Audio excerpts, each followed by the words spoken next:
Ei, tem um corpo aqui!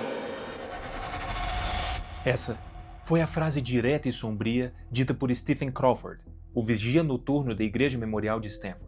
Ali, próximo ao altar da igreja, jazia o corpo de uma jovem de 19 anos, covardemente e brutalmente assassinada em circunstâncias misteriosas. Bom, pelo menos até em 2018, quando o caso foi finalmente resolvido. Conheço o caso que levou mais de 40 anos para ser solucionado, envolvendo suspeitas de satanismo e a sombria presença de figuras notórias, como o assassino em série David Berkowitz e até mesmo Ted Bundy. Eu sou o Dionísio e hoje eu trouxe para você a história real de um dos casos mais perturbadores já ocorridos dentro de uma universidade americana. Já te peço, por favor, que deixe o like no vídeo para me ajudar com a divulgação do canal, e se você gosta de conteúdo assustador e misterioso e ainda não é inscrito, por favor, considere se inscrever. Eu estou sempre trazendo vídeos relacionados a esses assuntos. E pessoal, um aviso muito importante.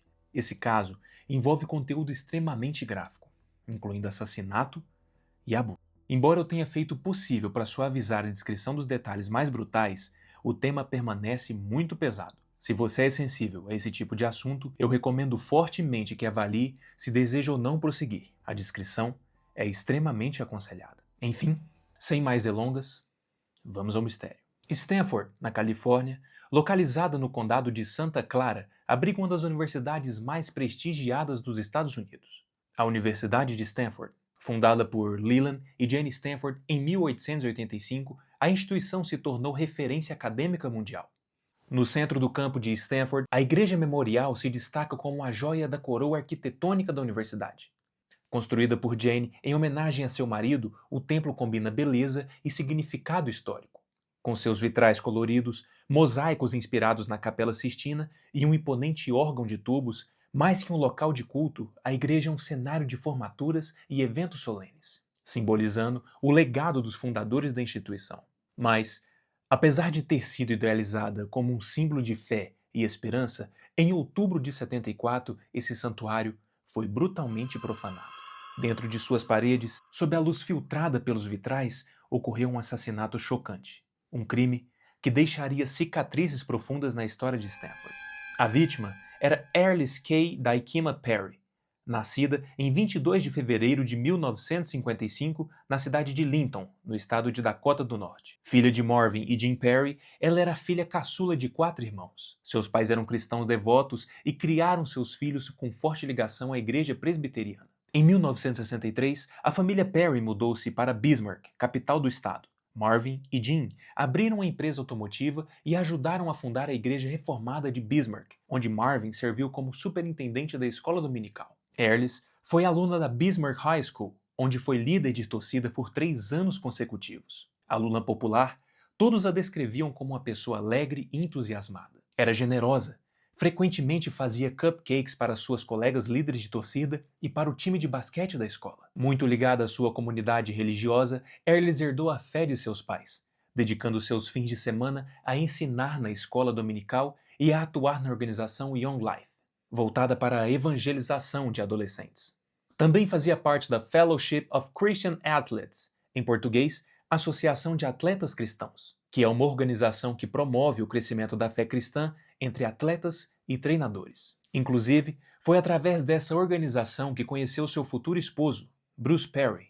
Ele foi um atleta extremamente talentoso, tendo estabelecido diversos recordes estaduais. Além disso, compartilhava da mesma fé de Arliss. Bruce nasceu e cresceu em Bismarck. Teve uma infância confortável com seus 3 irmãos e seus pais, Donna e Duncan Perry, eram dentistas. O rapaz era extremamente popular no colégio e tinha profundo interesse por antropologia e diferentes culturas. Pode-se dizer facilmente que os dois eram um casal de adolescentes típico dos filmes americanos, aqueles em que o atleta popular se apaixona pela líder de torcida. Eles se formaram no ensino médio em 1973. O rapaz foi aceito na Universidade de Stanford como aluno de medicina, enquanto Arliss permaneceu em Bismarck, trabalhando como recepcionista na clínica dos pais de Bruce e estudando na faculdade local. Os dois mantiveram um relacionamento mesmo com a distância. Em maio de 74, Bruce voltou a Bismarck para pedir Arliss em casamento e em agosto daquele mesmo ano consumaram seu matrimônio na igreja que os pais da garota ajudaram a fundar. Os dois se mudaram para Stanford e foram morar em um complexo residencial em Escondido Village, que faz parte do campus da universidade. Nessa época, Bruce iniciou o segundo ano de seus estudos, enquanto Earlis, longe da família e amigos, se via com dificuldades para se adaptar à nova vida em Stanford. A verdade é que Bruce, quando não estava estudando, estava trabalhando, e, somado a isso, ela sentia bastante falta do acolhimento da comunidade de onde veio. Em uma das cartas de partir o coração que ela escreveu para a família, chegou a dizer: "Amigos são difíceis de se encontrar por aqui. Muitas vezes fiquei tentada a bater de porta em porta, perguntando se alguém precisava de um amigo. Mas acho que só temos que confiar no Senhor para novos amigos." Earlis começou a trabalhar como recepcionista em um escritório de advocacia da região, mas com a intenção de se ver livre de todo aquele tédio e solidão que sentia. Mas, mesmo com saudade de casa, a garota gostava muito do novo ambiente que vivia, tanto que adorava realizar caminhadas pelo campus para observar o lugar. Na noite de 12 de outubro de 74, por volta das 11h30, Earlis queria postar algumas cartas que havia escrito. Então, ela e Bruce aproveitaram a oportunidade para dar um passeio pelo campus. Na verdade, ele preferia que ela não andasse sozinha à noite e por isso decidiu se juntar. No caminho, tiveram uma pequena discussão. Nada grave, apenas uma briga boba que todo casal tem. Parecia ser algo relacionado a um dos pneus do carro do casal que estava com a pressão baixa, era realmente algo bem superficial. Mas, mesmo assim, Earlis ficou bastante chateada com a situação e disse que queria ir visitar a igreja memorial para rezar, sozinha. Bruce não negou. Isso inclusive era uma atitude comum do casal. Ambos tinham o costume de frequentemente ir à igreja em momentos de reflexão pessoal. O que ele não sabia é que seria a última vez que veria sua esposa com vida. Ele voltou para casa, que fica a apenas 800 metros da igreja, e ficou aguardando Earlis retornar. Contudo, já haviam passado por volta de 40 minutos desde a discussão e o relógio já marcava 00h30, o que era estranho, afinal, a igreja somente ficava aberta até meia-noite. Preocupado, foi até a igreja e deu de cara com todas as portas trancadas. Começou então a procurar a esposa pelo campus. Quando retornou para casa, isso já às 3 da manhã, e viu que Earlis não tinha voltado ainda, decidiu ligar para a polícia. Ele contou sobre o desaparecimento às autoridades e disse que estava muito preocupado com a situação. Afinal, ela não conhecia ninguém em Stanford além dele, ou seja, ela não tinha outro lugar para onde ir. Os policiais disseram que provavelmente ela teria dormido dentro da igreja e que, talvez, sem perceber, tivesse sido trancada lá dentro. Enviaram 2 policiais para averiguar a situação, que encontraram um lugar quieto, com as portas trancadas e sem sinal de arrombamento. Por conta de toda essa quietude, trataram o caso como sendo somente uma briga de casal, acreditando que a garota retornaria espontaneamente. Infelizmente, pouco tempo depois, às 5h30 da manhã, mais precisamente, Earlis Perry foi encontrada sem vida. Foi quando o vigia Stephen Crawford retornou para a igreja memorial para abri-la que a cena trágica foi descoberta. Segundo ele, ao chegar no local, percebeu que uma das portas do lado oeste já estava destrancada. Mais tarde, a polícia descobriria que ela teria sido arrombada pelo lado de dentro. Apreensivo, Crawford entrou no santuário e, ao lado esquerdo do altar, jazia o corpo de Earlis Perry. Ela estava deitada de costas, com os braços cruzados entre o peito e as pernas abertas em um arranjo que parecia simbólico. Com a cabeça voltada para o altar, Earlis ainda vestia sua jaqueta marrom escuro, mas seu suéter havia sido puxado para cima. Suas roupas íntimas e o jeans que usava foram removidos e dispostos entre suas pernas, como se tivessem sido cuidadosamente organizados. Sinais claros de abuso foram identificados. 2 velas grandes da igreja, geralmente utilizadas no altar, foram empregadas no ataque. Uma delas estava parcialmente inserida em seu corpo, enquanto a outra foi colocada entre seus seios. Não haviam evidências visíveis de luta, indicando que ela foi pega de surpresa ou rapidamente dominada. Além disso, marcas no pescoço sugeriam tentativa de estrangulamento, e um picador de gelo foi cravado em seu crânio acima da orelha esquerda. A ponta da arma quebrou na cabeça da vítima e o cabo não foi encontrado no local. Perto de seu corpo, havia um travesseiro de joelhos, aquele onde os fiéis se ajoelham para orar, contendo manchas de sêmen. O caso foi tratado como algum tipo de ritual satânico. Inclusive, o próprio reitor da igreja reafirmou essa possibilidade. Isso porque alguns relatos sugerem que o corpo de Earlis teria sido posicionado de maneira que suas pernas formassem um desenho semelhante a um diamante. lembrando a estrutura de um pentagrama. Somado a isso, na década de 70 surgiu um crescente temor cultural nos Estados Unidos sobre cultos satânicos. Embora o fenômeno conhecido como Satanic Panic só ganhasse força plena nos anos 80, já existiam sinais de paranoia e medo, alimentados por relatos sensacionalistas e teorias conspiratórias. O assassinato brutal, dentro de um espaço sagrado, com elementos que podiam ser interpretados como simbólicos, encaixou-se perfeitamente nas narrativas de ocultismo. Após a descoberta, a polícia se dirigiu a Bruce Perry. Bruce atendeu à porta usando uma camiseta manchada de sangue, que, de acordo com ele, era resultado de um sangramento nasal, algo comum que sofria em situações de estresse. Ele não foi imediatamente informado sobre a morte da esposa. Primeiro, foi levado à delegacia e interrogado por mais de 2 horas. Durante o procedimento, os investigadores provocavam Bruce para observarem suas reações. Eram perguntas como se Early já havia o traído ou se estavam passando por alguma gravidez não planejada. Seu comportamento não despertou nenhum alarde nos policiais.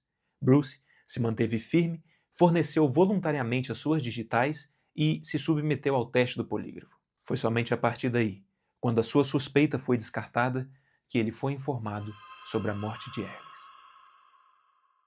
Durante a investigação, testemunhas afirmaram ter visto Ellis orando sozinha na igreja até meia-noite. E um transeunte relatou a entrada de um homem caucasiano, usando camisa azul royal. Pouco depois, Stephen Crawford, o vigia noturno, alegou ter trancado a igreja cerca de 10 minutos após a meia-noite. Mas, se formos considerar que Ellis foi visto orando meia-noite e que o vigia teria trancado a igreja meia-noite e 10, o crime deveria ter sido consumado em apenas 10 minutos, o que é um tempo muito curto para se empregar toda essa brutalidade que envolve o caso. Estranho, né? A inconsistência no relato de Crawford levantou suspeita entre os investigadores. Embora ele tenha sido tratado como pessoa de interesse, passou no teste do polígrafo e sua impressão palmar não correspondia à encontrada em uma das velas usadas no crime. Outras figuras, como o próprio reitor da igreja, reverendo Robert Hamilton Kelly, também foram investigadas e descartadas. Mais de 100 impressões palmares foram analisadas e 7 frequentadores da igreja daquela noite foram localizados e inocentados, com exceção do misterioso homem de camisa azul royal, cuja identidade jamais foi descoberta. Apesar dos esforços intensivos, o assassinato de Ellis Perry permaneceu sem solução, pelo menos até o ano de 2018. Mas antes, é importante entender o contexto sombrio que cercava a universidade naquele período. Ellis não foi a única vítima. Outros 2 casos brutais ocorreram antes dela na mesma região, aumentando ainda mais o clima de medo e incerteza. Em fevereiro de 73, Leslie Marie Perlov, de 21 anos, desapareceu após sair do trabalho na biblioteca jurídica do condado de Santa Clara. Recém-formada em História pela Universidade de Stanford e prestes a iniciar seus estudos em Direito, Leslie dirigia seu carro quando foi vista pela última vez. Seu carro foi encontrado abandonado próximo a uma antiga pedreira. Dentro dele estavam seus sapatos e roupas pessoais, mas não haviam sinais de luta. Testemunhas relataram que Leslie havia conversado com um homem loiro pouco antes do desaparecimento. 3 dias depois, seu corpo foi encontrado sobre um carvalho, de bruços, sua saia azul estava levantada, a meia calça foi enfiada em sua boca e o lenço que usava no pescoço havia sido utilizado para estrangulá-la. Embora os sinais mostrassem o contrário, não foi confirmado que houve abuso. Como não havia um indício de que ela teria sido arrastada, os investigadores acreditaram que ela teria caminhado voluntariamente até o local, talvez sem perceber a situação de perigo que se encontrava. Apesar das buscas intensas e da criação de uma força-tarefa exclusiva para o caso, nenhuma prova concreta foi encontrada. A investigação se estagnou e o responsável pelo crime desapareceu sem deixar rastros. Pouco mais de um ano depois, em março de 1974, outra jovem, Janet Taylor, também desapareceu. Na noite de 24 de março, após jantar na casa de amigos do campus, Janet recusou a oferta de pernoitar ali e decidiu pegar uma carona para casa. Na manhã seguinte, o corpo de Janet foi encontrado em uma vala, a poucos quilômetros do campus, e ela apresentava marcas de estrangulamento e seus pertences haviam sido espalhados ao longo da estrada. Embora não houvessem evidências diretas de estupro, as autoridades suspeitaram de motivação sexual. No crime, assim como Leslie, Janet também foi parcialmente despida e deixada descalça. Os paralelos entre os casos de Leslie, Janet e Ellis, jovens ligadas a Stanford, estranguladas e abandonadas próximo ao campus, levantaram sérias preocupações para muitos na universidade. A sensação era de que um predador agia nas sombras de Stanford e continuava livre. Agora, retornando ao caso de Earlis, diante da ausência de um responsável, várias foram as suposições da polícia de quem havia assassinado a jovem. Nomes icônicos foram cotados como responsáveis, como David Berkowitz e Ted Bundy. David Berkowitz, conhecido como Filho de Sam, foi um dos serial killers mais temidos da década de 70 nos Estados Unidos. Entre 76 e 77, Berkowitz aterrorizou Nova York ao assassinar 6 pessoas e ferir outras 7, atacando principalmente casais em carros estacionados ou em locais isolados. Durante os meses de terror, enviou cartas enigmáticas à polícia e à mídia, aumentando ainda mais o pânico na cidade. Capturada em agosto de 1977, foi condenada a 6 penas de prisão perpétua. Anos depois da sua prisão, Berkowitz passou a alegar que não agiu sozinho. Segundo ele, fazia parte de uma rede satânica organizada, a Igreja Processada do Juízo Final, que seria responsável por planejar assassinatos ritualísticos em diversas partes do país. Essas afirmações, embora nunca comprovadas, ampliaram as teorias conspiratórias em torno do seu caso, sobretudo durante o auge do pânico satânico. Foi nesse contexto que Berkowitz afirmou que o assassinato de Earlis teria sido obra dessa mesma rede ocultista. Em cartas e anotações, ele sugeriu que a garota teria sido seguida, caçada e assassinada em um ritual satânico. O motivo? De acordo com ele, teria sido de retaliação. Isso porque, segundo Berkowitz, Ellis Perry, durante uma viagem missionária, teria tentado converter membros da Igreja do Juízo Final ou desafiado as suas crenças, e, por isso, seu assassinato foi encomendado por esse mesmo grupo. Em uma mensagem escrita à mão, em um livro sobre satanismo encontrado em sua cela, Berkowitz deixou registrado os seguintes dizeres: Ellis Perry, caçada, perseguida, morta, seguida até a Universidade de Stanford. Apesar da gravidade dessas alegações, as autoridades nunca encontraram provas que conectassem Berkowitz ou qualquer culto ao crime.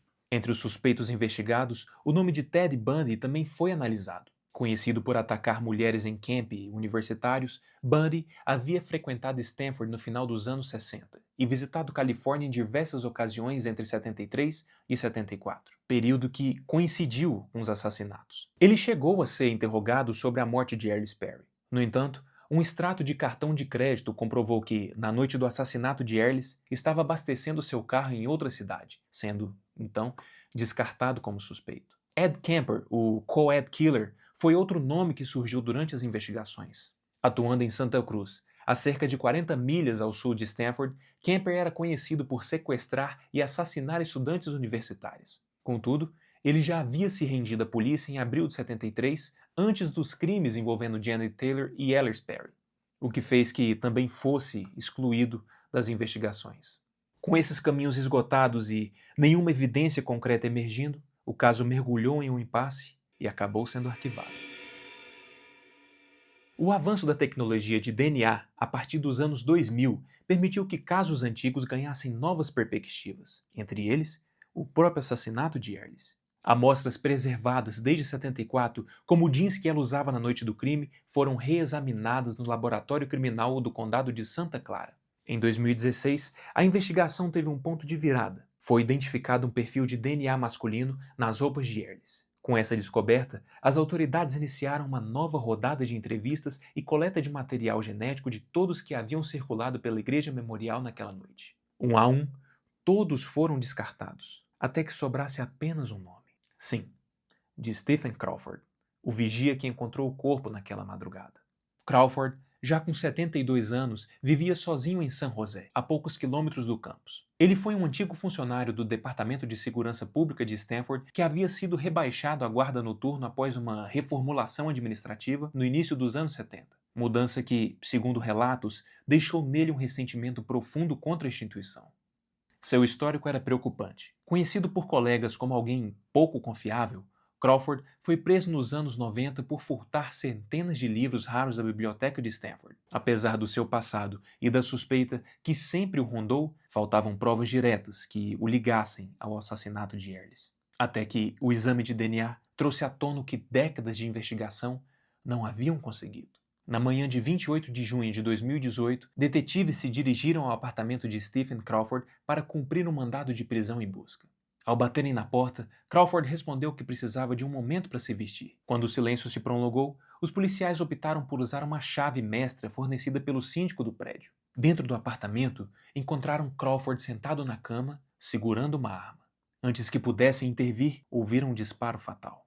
Crawford havia tirado a própria vida com um tiro na cabeça. Durante a busca no local, os investigadores recolheram vários itens de interesse, incluindo a capa de um livro, The Ultimate Evil, de Maury Terry, que explorava teorias sobre assassinatos ritualísticos, além de uma nota de suicídio datada de 2 anos antes, difícil de decifrar, sem menções diretas a Arliss Perry, mas indicando que Crawford já aguardava por esse desfecho.